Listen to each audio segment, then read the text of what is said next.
Good morning students. நம்ம last கிளாஸில் lesson 2ல் ஃபோர்ஸஸ் அண்ட் மோஷன் பார்த்துட்ருக்கோம். அதில் இன்றைக்கி நம்ம பார்க்க போகிற ஹெட்டிங் ஸ்பீட் அண்ட் வெலாசிட்டி. ஸ்பீடுனா வேகம், வெலாசிட்டினா திசை வேகம்.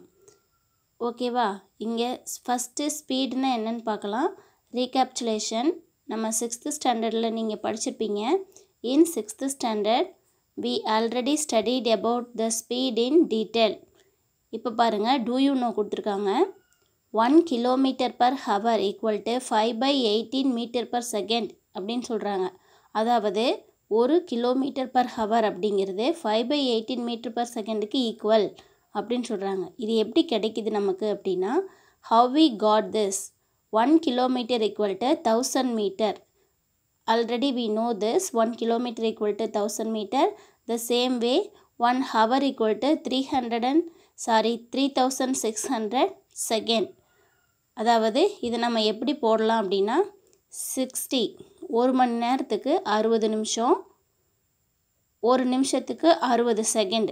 அப்போது இது ரெண்டையும் மல்டிபிள் பண்ணோம்னா நமக்கு என்ன கிடைக்கும்? 3600 செகண்ட் கிடைக்கும். இதை வந்து நம்ம கால்குலேட் பண்ணோம் அப்படின்னா 1 கிலோமீட்டருங்கிறது 1000 மீட்டர் டிவைடட் பை 3600 செகண்ட். இதை ரெண்டையும் நம்ம கிராஸ் அவுட் பண்ணோம் அப்படின்னா என்ன கிடைக்கும்? 2ஆல் கிராஸ் அவுட் பண்ணும்போது இங்கே 200ஆல் பண்ணும்போது 5ம் இங்கே 18ம் கிடைக்கும். அப்போது 5/18 m/s. Speed is the rate of change of distance. அதாவது speed is the rate of change of distance. ஸ்பீடுங்கிறது என்ன சொல்கிறாங்கன்னா, டிஸ்டன்ஸினுடைய சேஞ்ச் தான் ஸ்பீடுன்னு சொல்கிறோம் அப்படின்னு சொல்கிறாங்க. அதாவது ஸ்பீடு நம்ம எப்படி மெஷர் பண்ணலாம் அப்படின்னா, speed equal to distance divided by time. அதாவது தொலைவு பை காலம். அது கடந்த தொலைவு டிவைடட் பை அது எடுத்துக்கொண்ட நேரத்தை வச்சு நம்ம என்ன பண்ணலாம், அந்த வாகனத்தினுடைய ஸ்பீடை கண்டுபிடிக்கலாம். Next unit is metre per second. அதாவது ஸ்பீடினுடைய unit metre per second. we can classify speed into 2 types. ஸ்பீடை வந்து 2 டைப்ஸாக பிரிக்கலாம். ஃபர்ஸ்ட் ஒன் யூனிஃபார்ம் ஸ்பீட், நான் uniform speed. if a body in motion covers equal distance in equal intervals of time, then the body is said to be in uniform speed. அதாவது ஒரு bus எடுத்துக்கிறோம். ஒரு bus ஒரு மணி நேரத்தில் 50 kilometre போகுது அப்படின்னு வச்சுக்கிட்டோன்னா, அடுத்து ஒரு மணி நேரத்துலையும் அதே 50 கிலோமீட்டர். எப்போவுமே அந்த ஒரு மணி நேரத்துக்கு 50 கிலோமீட்டர் ஈவனாக போயிட்டு இருந்துச்சு அப்படின்னா அது வந்து நம்ம என்னன்னு சொல்லுவோம், யூனிஃபார்ம் ஸ்பீட். அப்படி இல்லாமல் நான் யூனிஃபார்ம் ஸ்பீட் அப்படின்னா, if a body covers unequal distance in equal intervals of time. அதே ஒரு மணி நேரத்தில் ஒரு மணி நேரத்துக்கு 50 கிலோமீட்டர் போகிறது, அடுத்து ஒரு மணி நேரத்துக்கு 40, அடுத்து ஒரு மணி நேரத்துக்கு 55, அந்த மாதிரி மாறி மாறி போச்சு அப்படின்னா the body is set to be in non uniform speed. அதை வந்து யூனிஃபார்ம் ஸ்பீடு இல்லைன்னு சொல்லுவோம். அதாவது நான் யூனிஃபார்ம் ஸ்பீட். அப்போது average speed equal to total distance travelled divided by time taken to travel the distance. அப்போது இதில் ஆவரேஜ் ஸ்பீடு தான் நம்ம கண்டுபிடிக்க முடியும். எதுலன்னா நான் யூனிஃபார்ம் ஸ்பீடில் ஆவரேஜ் ஸ்பீடு மொத்தமாக கண்டுபிடிக்கணும் அப்படின்னா அந்த வாகனம் கடந்த மொத்த தொலைவையும் அதை எடுத்துக்கொண்ட மொத்த நேரத்தையும் நம்ம என்ன பண்ணணும், டிவைட் பண்ணணும். நெக்ஸ்ட்டு நம்ம பார்க்க போகிறது வெலாசிட்டி. வெலாசிட்டினா திசை வேகம். Velocity is the rate of change in displacement. அதாவது டிஸ்டன்ஸில் சேஞ்ச் வந்துச்சு அப்படின்னா அதை நம்ம ஸ்பீடுன்னு சொல்லுவோம். டிஸ்பிளேஸ்மெண்ட்டில் சேஞ்ச் வந்துச்சு அப்படின்னா அதை நம்ம வெலாசிட்டின்னு சொல்லுவோம். நமக்கு தெரியும் டிஸ்டன்ஸ்னால் அது கடந்த மொத்த தொலைவு, டிஸ்பிளேஸ்மெண்ட்னால் அதனுடைய ஷார்ட்டஸ்ட் டிஸ்டன்ஸ். பாருங்கள், ஆரம்பம் புள்ளி முடிவு புள்ளி, இதனுடைய மொத்த தொலைவை தான் டிஸ்டன்ஸ்னு சொல்லுவோம். இதனுடைய ஷார்ட்டஸ்ட் டிஸ்டன்ஸ் தான் நம்ம டிஸ்பிளேஸ்மெண்ட்டுன்னு சொல்லுவோம். பாருங்கள், மொத்த தொலைவு 200 மீட்டர், ஷார்ட்டஸ்ட் டிஸ்பிளேஸ்மெண்ட் பார்த்திங்கன்னா 50 மீட்டர். இதில் பாருங்கள், velocity equal to displacement divided by time. Displacement divided by time. SI unit of velocity is metre per second. SI unit of வெலாசிட்டிங்கிறது நமக்கு ஆல்ரெடி தெரியும், மீட்டர்/செகண்ட். இந்த சம்மை நல்லா கவனிங்க. If an athlete in the diagram takes 25 seconds to complete a 200 sprint event, find her speed and velocityன்னு கேட்குறாங்க. இந்த பிக்சரில் கொடுத்துருக்காங்க. டிஸ்டன்ஸ் வந்து 200 மீட்டர், டிஸ்பிளேஸ்மெண்ட்டு 50 மீட்டர். இங்கே பாருங்கள், இந்த சம் தான் நீங்கள் இன்றைக்கி போட வேண்டியது. Speed equal to distance divided by டைம்ங்கிறது நமக்கு தெரியும். இங்கே நமக்கு ஸ்பீடுக்கு என்ன தேவை? டிஸ்டன்ஸ்னால் என்னது? 200 மீட்டர். அப்போது டைம் வந்து எவ்வளோ எடுத்திருக்காங்க? இங்கே 25 செகண்ட். அப்போது 8 இதை நம்ம ஒர்க் அவுட் பண்ணோன்னா 825 ஆர் 200. அப்போது 8 மீட்டர் பர் செகண்ட். அடுத்து வெலாசிட்டினா நமக்கு என்ன தெரியும்? Displacement divided by time. இங்கே என்ன டிஸ்பிளேஸ்மெண்ட் என்ன கொடுத்துருக்காங்க? 50 மீட்டர். அப்போது 50 மீட்டர் 50 டிவைடட் பை 25 செகண்ட். அப்போது 2 மீட்டர் பர் செகண்ட். இதை தான் நீங்கள் போட வேண்டிய சம்ஸு. நீங்கள் இதில் முக்கியமாக தெரிஞ்சுக்கூடியது ஸ்பீடுங்கிறது டிஸ்டன்ஸ் டிவைடட் பை டைம், வெலாசிட்டிங்கிறது displacement divided by time. Next uniform velocity. நம்ம முன்னாடி யூனிஃபார்ம் ஸ்பீடு பார்த்த மாதிரி இது uniform velocity.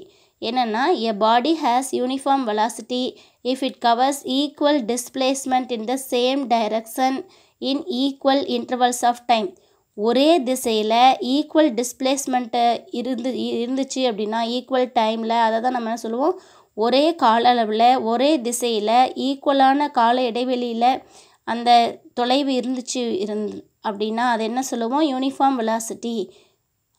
For example light travels throw vacuum. அதாவது வெற்றிடத்தில் வந்து ஒளி பரவக்கூடியதை வந்து எதுக்கு எடுத்துக்கலாம்? யூனிஃபார்ம் வெலாசிட்டிக்கு எக்ஸாம்பிளாக எடுத்துக்கலாம். அடுத்தது non uniform velocity. Non uniform வெலாசிட்டினா if either speed or direction changes the velocity is non uniform. அதாவது ஸ்பீடு மாறினாலோ அல்லது டைரக்ஷன் சேஞ்ச் ஆனாலோ அதை வந்து நம்ம என்ன சொல்லலாம்? நான் யூனிஃபார்ம் வெலாசிட்டின்னு சொல்லலாம். A train starting and moving out of the station. அதாவது ட்ரெயின் ஸ்டார்ட் ஆகிறது மூவ் ஆகிறது எல்லாமே வந்து ஒரே நார்மல் ஸ்பீடில் இருக்காது. அதனால் இது வந்து எதுக்கு எக்ஸாம்பிள் எடுத்துக்கலாம்? நான் யூனிஃபார்ம் வெலாசிட்டிக்கு எக்ஸாம்பிள் எடுத்துக்கலாம். இப்போ நமக்கு ஆவரேஜ் வெலாசிட்டி, இப்போ வந்து நம்ம நான் யூனிஃபார்ம் வெலாசிட்டியில் ஆவரேஜ் தான் கண்டுபிடிக்க முடியும், எக்ஸாக்டாக சொல்ல முடியாது. அதனால் ஆவரேஜ் வெலாசிட்டி கண்டுபிடிக்கணுன்னா ஃபஸ்ட்டு நம்ம என்ன பண்ணிக்கணும்? அந்த ட்ரெயின் போன மொத்த total displacement divided by total time taken, இதை நம்ம டிவைட் பண்ணோன்னா நமக்கு ஆவரேஜ் வெலாசிட்டி கிடச்சிரும், சராசரி திசைவேகம். Figure shows a car travels 5 kilometre due east and makes a U-turn to travel another 7 kilometre. First இந்த கார் என்ன பண்ணுது? 5 கிலோமீட்டர் ஸ்ட்ரெயிட்டாக போகுது. 5 கிலோமீட்டர் போனதுக்கப்புறம் திடீர்னு யூ-டர்ன் போட்டு அடுத்து 7 கிலோமீட்டர் போகுது. அப்போது இது ஒரு டைரக்ஷன், இது ஆப்போசிட் டைரக்ஷன். தெரியுதா உங்களுக்கு? Next if the time taken for the whole journey is 0.2 hour. அப்போது இந்த 7 கிலோமீட்டர் அந்த 5 கிலோமீட்டர் ரெண்டையும் போகிறதுக்கு அந்த வெஹிக்கிள் எடுத்துக்கொண்ட நேரம் எவ்வளோன்னா 0.2 ஹார்ஸ். இப்போ என்ன சொல்கிறாங்கன்னா calculate the average velocity of the car. Average வெலாசிட்டின்னா நமக்கு என்ன தெரியும்? Total displacement divided by total time taken. அப்போது டோட்டல் டிஸ்பிளேஸ்மெண்ட் எவ்வளோ? இப்போது 5 -7. ஏன் -7 போடணும்னா ஒரே திசையில், இதில் நம்ம டிஸ்பிளேஸ்மெண்ட் போடுறதுனால திசை ரொம்ப முக்கியம். ஃபஸ்ட்டு ஈஸ்ட் டைரக்ஷனில் 5 கிலோமீட்டர் போகுது, அதனால் அதை அப்படியே எடுத்துக்கிட்டோம். அடுத்து திருப்பி யூட்டன் போட்டு அதோட ஆப்போசிட் டைரக்ஷனில் 7 கிலோமீட்டர் போகிறதுனால ஆப்போசிட்டில் போகிறதுனால -7 எடுத்துக்கிறோம். அப்போது டிவைடட் பை 0.2. அப்போது -5 - 7னா -2 டிவைடட் பை 0.2. இதை நம்ம கால்குலேட் பண்ணோன்னா நமக்கு என்ன கிடைக்கும்? 0.2 வந்து நம்ம முழு எண்ணாக மாற்றிக்கிறோம், ஹோல் நம்பராக மாற்றணும் அப்படின்னா கீழேயும் மேலேயும் 10ஆல் 5ஆல் மல்டிபிள் பண்ணோம் அப்படின்னா நமக்கு என்ன கிடைக்கும்? 10 கிடைக்கும். பாருங்கள், -2 டிவைடட் பை 0.2 இன்ட்டு 10. அப்போ என்ன கிடைக்கும்? -20 டிவைடட் பை 20. அப்போ இந்த 20 நம்ம கேன்சல் பண்ணோன்னா -10. பாருங்கள், -10 km/h ஆர் -10 இன்ட்டு 5/18. இங்கே 5/18 எப்படி வந்துச்சுன்னு தெரியுமா? நம்ம டூ யூ நோவில் படித்தோம் இல்லையா? km/hக்கு வந்து 1000 மீட்டர் டிவைடட் பை 3600 செகண்ட்ஸ்னு படித்தோம் இல்லையா? இதை நம்ம ஒர்க் அவுட் பண்ணும்போது 5/18 மீட்டர்/செகண்ட் கிடச்சிது இல்லையா? அப்போது இந்த km/hக்கு பதிலாக நம்ம என்ன சப்ஸ்டியூட் பண்ணியிருக்கோம்? 5/18 ஈக்குவல் டு 25 டிவைடட் பை 9. அப்போது இதுக்கு நமக்கு கிடைக்கக்கூடிய ஆன்சர் என்னென்னா minus 0.28 மீட்டர் பர் செகண்ட். இதுதான் வந்து இதனுடைய ஆவரேஜ் வெலாசிட்டி. அப்போது நீங்கள் இன்றைக்கி படிக்க வேண்டியது என்னென்னா, இந்த சம்மை கண்டிப்பாக போட்டு பார்க்கணும். இதை நீங்கள் கண்டிப்பாக மெமரி பண்ணணும். டிஸ்டன்ஸ்னால் ஸ்பீடுனா என்ன, வெலாசிட்டினா என்ன.